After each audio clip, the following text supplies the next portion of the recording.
Hello साथियों, आप सभी का फिर से स्वागत है मास्टर्स इंग्लिश क्लासेस टीकमगढ़ में।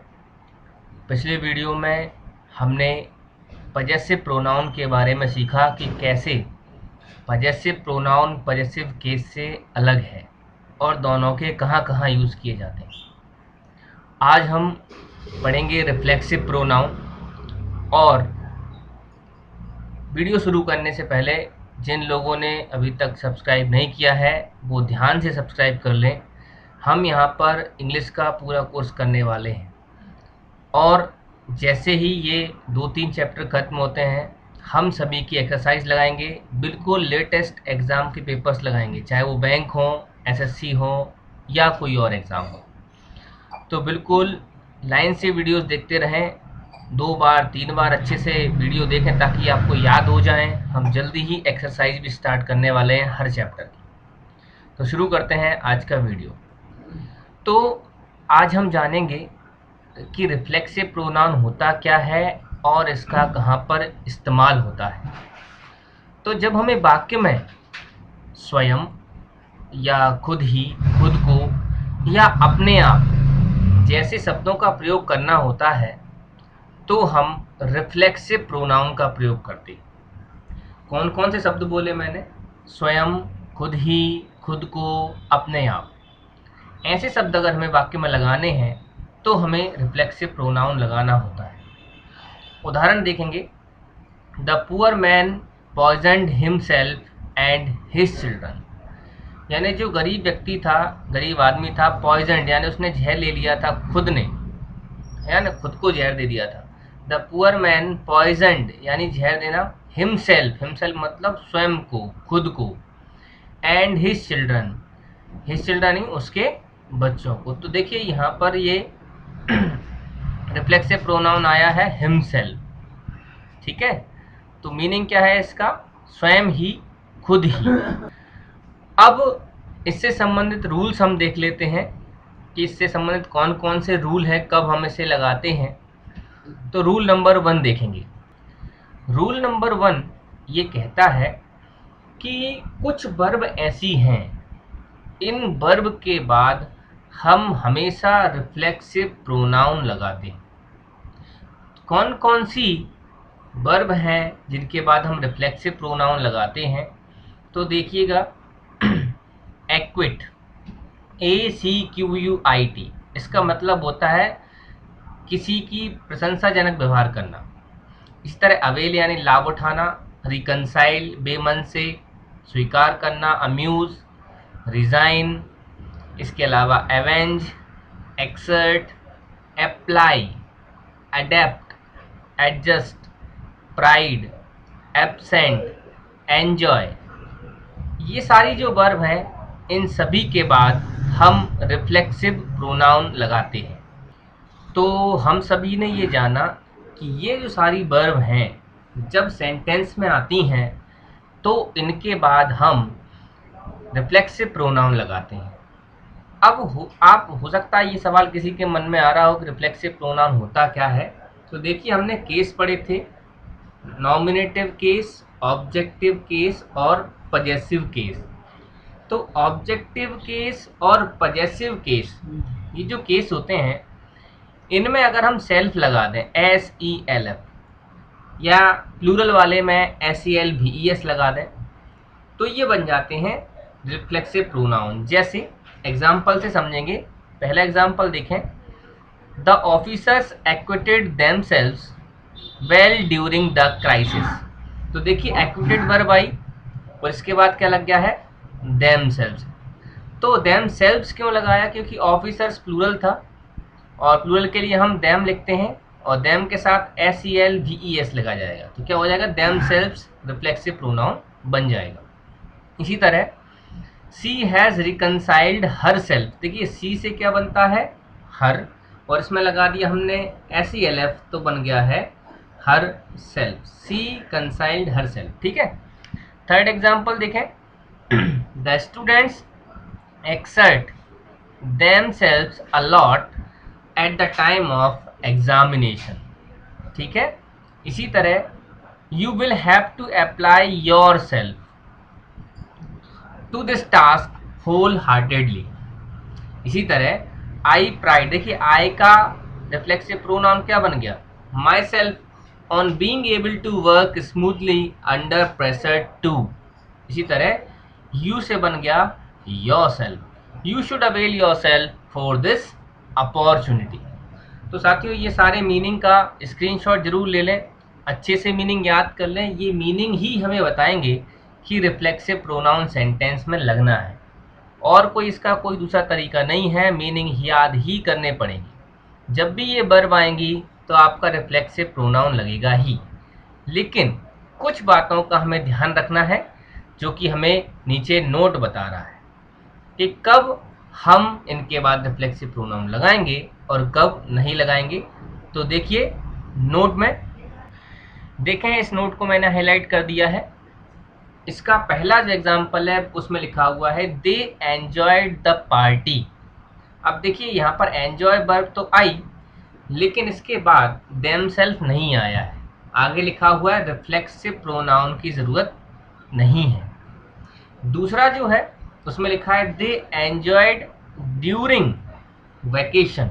अब देखिए एंजॉय के बाद यहाँ पर इसने कोई भी रिफ्लेक्सिव प्रोनाउन नहीं लगाया है, लेकिन ये कह रहा है कि देमसेल्फ का प्रयोग एंजॉय के बाद करना चाहिए। क्यों करना चाहिए वो जानते हैं। तो देखिए नीचे एक पॉइंट है उसमें लिखा है कि अगर एंजॉय के बाद ऑब्जेक्ट का उल्लेख हो, ठीक है, अगर एंजॉय के बाद ऑब्जेक्ट का उल्लेख हो तो रिफ्लेक्सिव प्रोनाउन नहीं लगाते। ठीक है साथियों, एंजॉय के बाद ऑब्जेक्ट का उल्लेख हो यानी ऑब्जेक्ट आ रहा हो तो हम रिफ्लेक्सिव प्रोनाउन नहीं लगाते हैं। लेकिन अगर ऑब्जेक्ट का उल्लेख नहीं हुआ हो यानी ऑब्जेक्ट नहीं आ रहा हो तो हम रिफ्लेक्सिव प्रोनाउन लगाते हैं। अब ऑब्जेक्ट को कैसे पहचानते हैं, तो मैंने आपको पहले भी शायद बताया है कि किसी वर्ब के बाद आने वाला पहला नाउन या प्रोनाउन ऑब्जेक्ट होता है। तो एंजॉय के बाद जो नाउन आया है वो क्या आया है, पार्टी।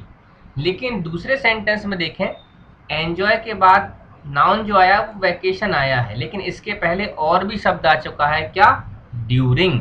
और ड्यूरिंग कोई नाउन नहीं होता है। यानी जब वर्ब के बाद सीधा नाउन आएगा एंजॉय के बाद तो हमें रिफ्लेक्सिव प्रोनाउन नहीं लगाना है। और जब एंजॉय के बाद कोई ऑब्जेक्ट ना आए यानी नाउन या प्रोनाउन ना आए, कोई और चीज आए, ड्यूरिंग क्या है, ड्यूरिंग आपका प्रीपोजिशन है, तो हम रिफ्लेक्सिव प्रोनाउन लगाते हैं। जैसे कि क्या होना चाहिए इसको, दे एंजॉयड देमसेल्फ ड्यूरिंग वैकेशंस। उम्मीद है आपको समझ में आ गया होगा। आगे बढ़ते हैं, चलिए अब रूल नंबर 2 पढ़ते हैं। रूल नंबर 2 में हमें फिर से कुछ वर्ब दी गई हैं, जैसे कि keep, stop, turn, quality, bath, move, rest और हाइड। तो साथियों ये सारी वर्ब आपको याद रखनी है जो मैंने हाईलाइट कर दी हैं। इन सभी की मीनिंग आप डिक्शनरी में देखेंगे, ये आपका होमवर्क है। के साथ रिफ्लेक्सिव प्रोनाउन का प्रयोग नहीं करते हैं, यानी जब भी ये वर्ब सेंटेंस में आएंगी तो हम रिफ्लेक्सिव प्रोनाउन नहीं लगाएंगे। जैसे एग्जाम्पल देखें, you should keep your self away from bad boys. देखिए यहाँ पर कीप वर्ब आई तो यहाँ पर ये योर सेल्फ नहीं लगेगा। यू का जो रिफ्लेक्सिव प्रोनाउन है योर सेल्फ होता है, लेकिन यहाँ पर हम लगाएंगे नहीं। क्यों, क्योंकि ये कीप आ रहा है। ठीक है, इसी तरह ही हाइड हिमसेल्फ, हाइड की सेकेंड फॉर्म है sorry, he hide himself in the room. तो देखिए यहाँ पर हमने ये लिखा था हाइड, HID, हाइड की सेकेंड फॉर्म है ना हिड, तो इस हिड के चक्कर में, इस हिड की वजह से हिमसेल्फ नहीं आएगा, क्योंकि हाइड के बाद हम रिफ्लेक्सिव प्रोनाउन नहीं लगाते। ठीक है, तो ये सारी वर्ब भी आप याद रखेंगे कि जब ये वर्ब आएंगी तो हमें रिफ्लेक्सिव प्रोनाउन नहीं लगाना है। SSC के सारे स्टूडेंट ध्यान दें कि इन वर्ब के बाद हमें कोई भी रिफ्लेक्सिव प्रोनाउन नहीं लगाना है। ठीक है, आगे बढ़ा जाए। चलिए रूल नंबर 3 देखते हैं। और रूल नंबर 3 ये कह रहा है हमसे, पढ़ेंगे पहले, सब्जेक्ट तथा ऑब्जेक्ट के रूप में रिफ्लेक्सिव प्रोनाउन का प्रयोग तब तक नहीं हो सकता जब तक उसके पहले संबंधित नाउन या प्रोनाउन का उल्लेख ना हो। यानी अभी तक हम जितने भी सेंटेंस लगा रहे थे उन सभी सेंटेंस में रिफ्लेक्सिव प्रोनाउन जब आ रहा था जब उसके लिए कोई नाउन प्रोनाउन पहले ही आ चुका हो। यानी अगर पहले नाउन प्रोनाउन नहीं है तो हम रिफ्लेक्सिव प्रोनाउन नहीं लगा सकते सब्जेक्ट में या ऑब्जेक्ट। आइए इसको उदाहरण से समझते हैं। देखिए क्या लिखा है, my self Ramesh from Delhi. अब देखिए माई सेल्फ लगा दिया है, क्या माई सेल्फ के पहले कोई नाउन प्रोनाउन आया है?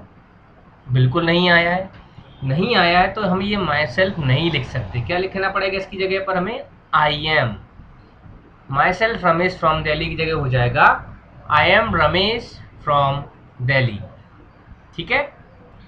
दूसरा एग्जाम्पल हम लोग देखेंगे।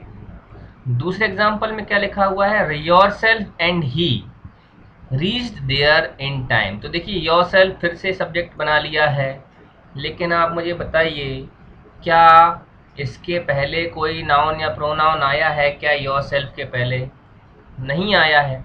नहीं आया तो यहाँ पर योर सेल्फ गलत है। क्या होना चाहिए यहाँ पर? You and he reach there in time. यहाँ पर योर सेल्फ जगह में लिखना पड़ेगा यू। ठीक है।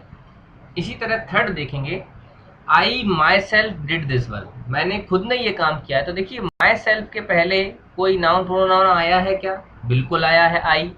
तो ये सेंटेंस बिल्कुल सही है। फोर्थ वाला देखेंगे, Rohit will do this work for my self. अब देखिए रोहित ये काम करेगा।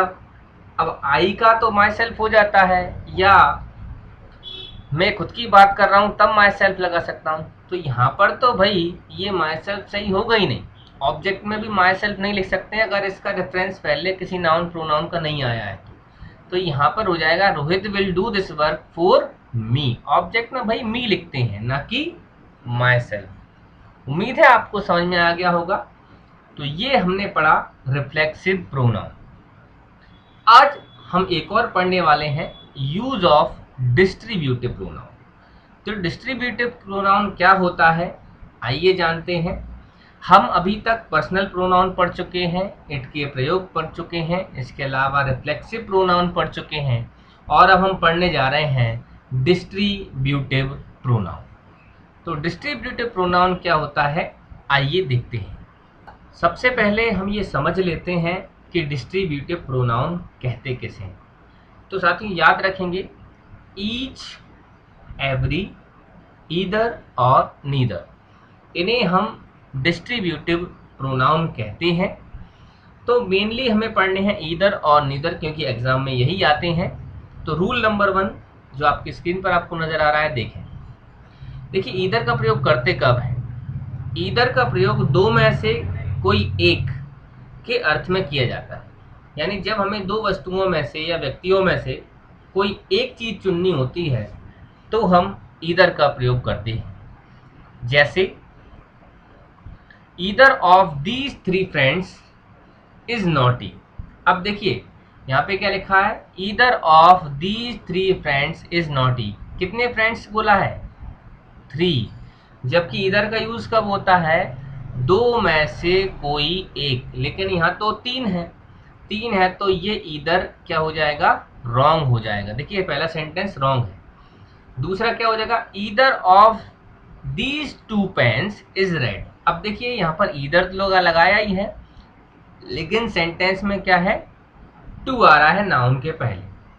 तो याद रखना है जब भी ईदर आएगा सेंटेंस में टू होना बहुत जरूरी है। अगर टू नहीं है तो हम ईदर नहीं लगा पाएंगे।